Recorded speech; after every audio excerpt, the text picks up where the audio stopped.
ओम शांति।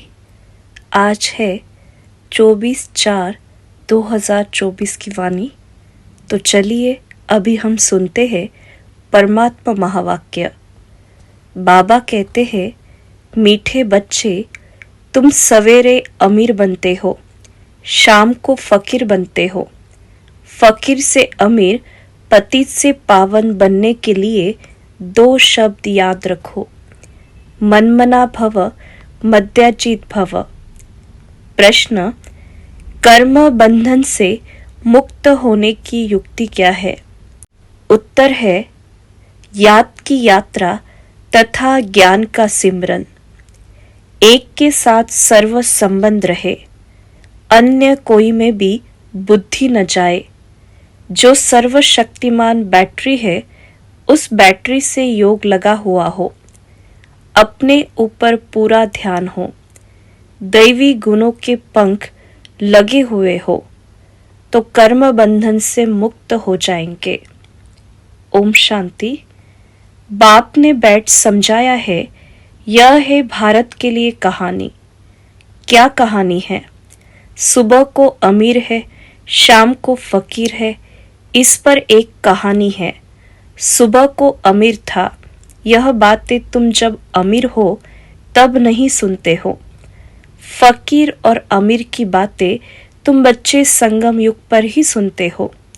यह दिल में धारण करना है। बरोबर भक्ति फकीर बनाती है, ज्ञान अमीर बनाता है। दिन और रात भी बेहद का है। फकीर और अमीर भी बेहद की बात है, और बनाने वाला भी बेहद का बाप है। सभी पतित आत्माओं के लिए एक ही बैटरी है पावन बनाने की। ऐसे ऐसे टोटके याद रखो तो भी बहुत खुशी में रहेंगे। बाप कहते हैं, बच्चे, तुम सवेरे अमीर बन जाते हो, फिर शाम को फकीर बन जाते हो। कैसे बनते हो यह भी बाप समझाते हैं। फिर पतित से पावन, फकीर से अमीर बनने की युक्ति भी बाप ही बतलाते हैं। मन मना भव, मद्याजीत भव, यही 2 युक्तियां है। यह भी बच्चे जानते हैं, यह पुरुषोत्तम संगम युग है। तुम जो भी यहाँ बैठे हो, गारंटी है तुम स्वर्ग के अमीर जरूर बनेंगे। नंबरवार पुरुषार्थ अनुसार। स्कूल में भी ऐसे होता है, नंबरवार क्लास ट्रांसफर होता है, इम्तिहान पूरा होता है तो फिर नंबरवार जाकर बैठते हैं। वह है हद की बात, यह है बेहद की बात। नंबरवार रुद्र माला में जाते, माला अर्थवा झाड़, बीज तो झाड़ का ही है। परमात्मा फिर मनुष्य सृष्टि का बीज है।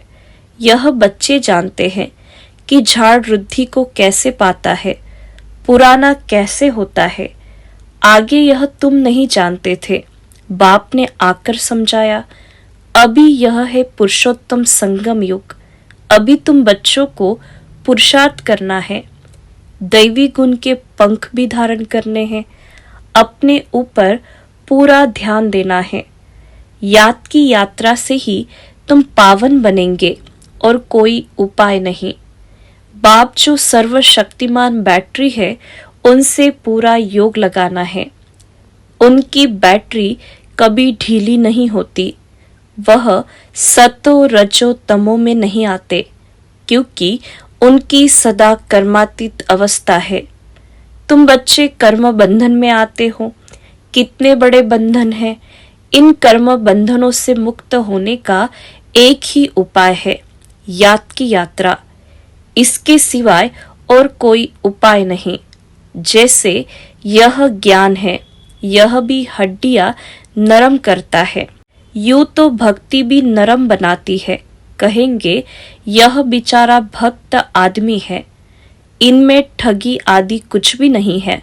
परंतु भक्तों में ठगी भी होती है। बाबा अनुभवी है। आत्मा शरीर द्वारा धंधा धोरी करती है, तो इस जन्म का भी सब कुछ स्मृति में आता है। 4-5 वर्ष की आयु से अपनी जीवन कहानी याद रहनी चाहिए। कोई 10-20 वर्ष की बात भी भूल जाते हैं। जन्म जन्मांतर का नाम रूप तो याद नहीं रह सकता। एक जन्म का तो कुछ बता सकते हैं, फोटो आदि रखते हैं, दूसरे जन्म का तो पता ही नहीं रह सकता। हर एक आत्मा भिन्न नाम रूप देश काल में पाठ बजाती है। नाम रूप सब बदलता रहता है। यह तो बुद्धि में है कैसे। आत्मा एक शरीर छोड़ फिर दूसरा लेती है। जरूर 84 जन्म, 84 नाम, 84 बाप बने होंगे। अंत में फिर तमो प्रधान संबंध हो जाता। इस समय जितने संबंध होते हैं उतने कभी नहीं होते। कलयुगी संबंधों को बंधन ही समझना चाहिए। कितने बच्चे होते हैं, फिर शादी करते, फिर बच्चे पैदा करते। इस समय सबसे जास्ती बंधन है चाचे मामे काके का। जितने जास्ती संबंध उतने जास्ती बंधन। अखबार में पढ़ा 5 बच्चे इकट्ठे जन्मे, पांचों ही तंदुरुस्त है। हिसाब करो कितने ढेर संबंध बन जाते हैं। इस समय तुम्हारा संबंध सबसे छोटा है। सिर्फ एक बाप से सर्व संबंध है, दूसरा कोई से भी तुम्हारा बुद्धियोग नहीं है सिवाय एक के। सतयुग में फिर इससे जास्ती है। हीरे जैसा जन्म तुम्हारा अभी है। हाईएस्ट बाप बच्चों को एडॉप्ट करते हैं। जीते जी गोद में जाना वर्षा पाने के लिए, सो अभी ही होता है। तुम ऐसे बाप की गोद में आए हो जिससे तुमको वर्षा मिलता है। तुम ब्राह्मणों से ऊंच कोई है नहीं। सबका योग एक के साथ है। तुम्हारा आपस में भी कोई संबंध नहीं। बहन भाई का संबंध भी गिरा देता है। संबंध एक से होना चाहिए, यह है नई बात। पवित्र होकर वापिस जाना है। ऐसे ऐसे विचार सागर मंथन करने से तुम बहुत रौनक में आएंगे। सतयुगी रौनक और कलयुगी रौनक में रात दिन का फर्क है।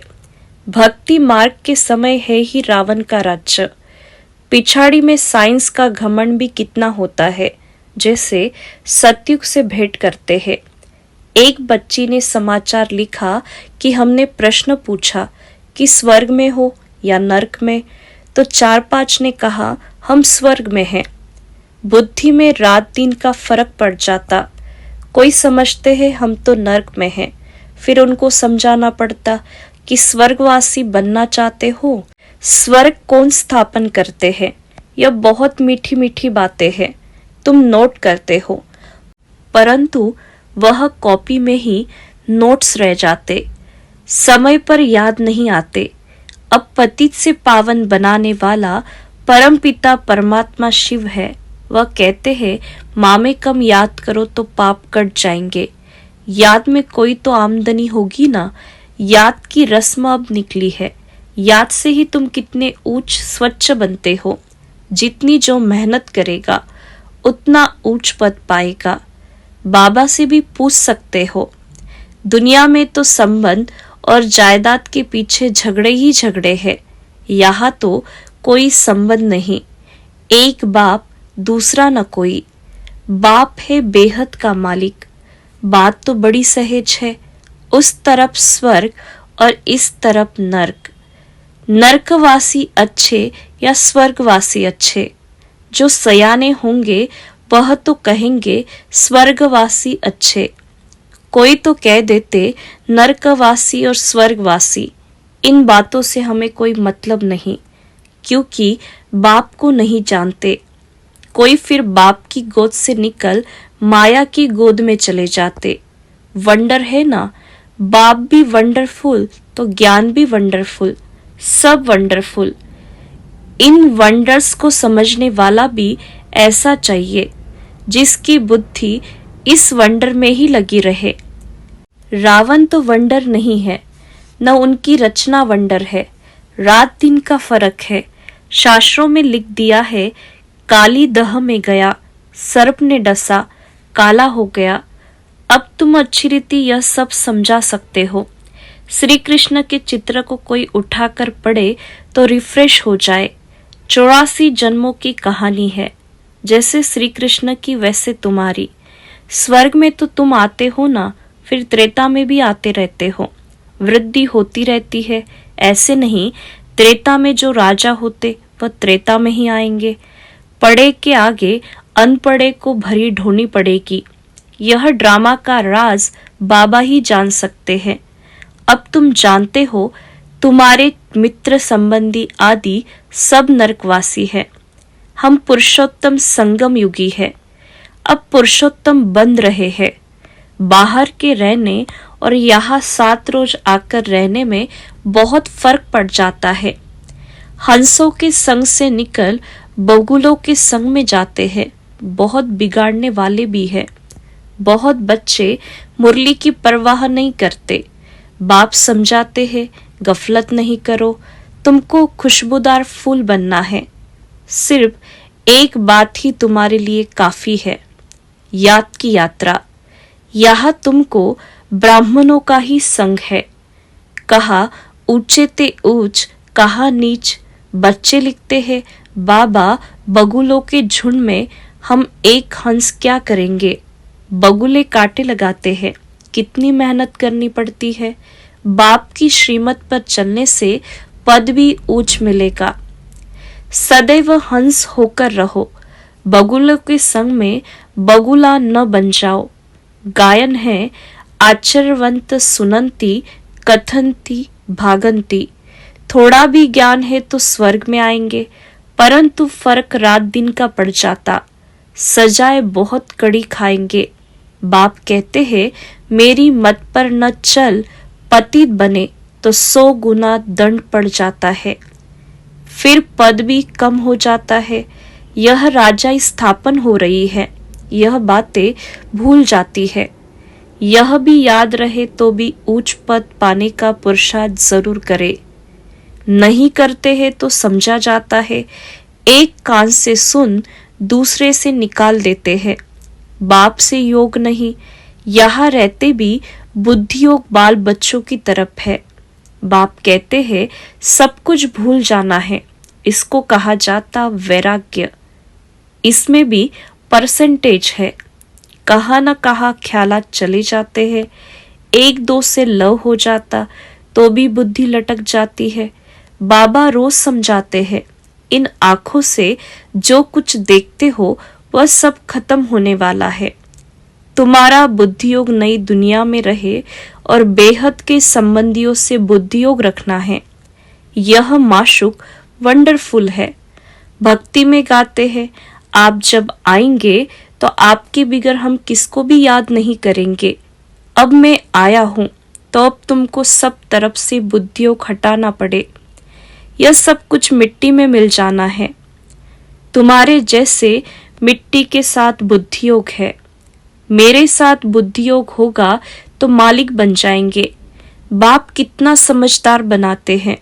मनुष्य नहीं जानते कि भक्ति क्या है और ज्ञान क्या है। अब तुमको ज्ञान मिला है तब तुम भक्ति को भी समझते हो। अब तुमको फीलिंग आती है कि भक्ति में कितना दुख है।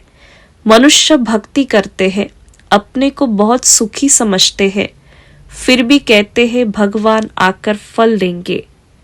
किसको और कैसे फल देंगे वह कुछ भी नहीं समझते। अब तुम जानते हो बाप भक्ति का फल देने आए हैं।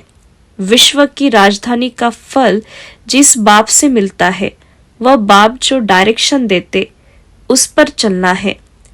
उनको कहा जाता ऊंचे ते ऊंची मत। मत मिलती तो सबको है, फिर कोई चल सके कोई चल न सके। बेहद की बादशाही स्थापन होनी है। तुम अभी समझते हो हम क्या थे, अब हमारी क्या हालत है। माया एकदम खत्म कर देती। यह तो जैसे मुर्दों की दुनिया है। भक्ति मार्ग में तुम जो कुछ सुनते थे वह सब सत सत करते थे, लेकिन तुम जानते हो कि सच तो एक बाप ही सुनाते हैं। ऐसे बाप को याद करना चाहिए। यह कोई बाहर वाला बैठा हो तो उनको कुछ भी समझ में नहीं आएगा। कहेंगे यह तो पता नहीं क्या सुनाते हैं। सारी दुनिया कहती है परमात्मा सर्वव्यापी है और यह कहते हैं वह हमारा बाप है। कान से ना ना करते रहेंगे, तुम्हारे अंदर से हा हा निकलती रहेगी। इसलिए नए कोई को अलाउ नहीं किया जाता है। अच्छा, मीठे मीठे सिखिलदे बच्चों प्रति मात पिता बाप दादा का याद प्यार और गुड मॉर्निंग। रूहानी बाप की रूहानी बच्चों को नमस्ते। हम रूहानी बच्चों की रूहानी मात पिता बाप दादा को याद प्यार और नमस्ते। धारणा के लिए मुख्य सार है, पहली पॉइंट, खुशबूदार फूल बनने के लिए संग की बहुत संभाल करनी है। हंसों का संग करना है, हंस होकर रहना है। मुरली में कभी भी बेपरवाह नहीं बनना, गफलत नहीं करनी। दूसरी पॉइंट, कर्म बंधन से मुक्त होने के लिए संगम युग पर अपने सर्व संबंध एक बाप से रखने हैं। आपस में कोई संबंध नहीं रखना है। किसी हद के संबंध में लव रख बुद्धि योग लटकाना नहीं है। एक को ही याद करना है। वरदान है, परमात्मा लव में लीन होने व मिलन में मग्न होने वाले सच्चे स्नेही भव। स्नेह की निशानी गाई जाती है कि दो होते भी दो न रहे, लेकिन मिलकर एक हो जाए। इसको ही समा जाना कहते हैं। भक्तों ने इसी स्नेह की स्थिति को समा जाना व लीन होना कह दिया। लव में लीन होना यह स्थिति है, लेकिन स्थिति के बदले उन्होंने आत्मा के अस्तित्व को सदा के लिए समाप्त होना समझ लिया। आप बच्चे जब बाप के व रूहानी माशूक के मिलन में मग्न हो जाते हो तो समान बन जाते हो। स्लोगन है, अंतर्मुखी वह है जो व्यर्थ संकल्पों से मन का मौन रखता है। अच्छा, ओम शांति।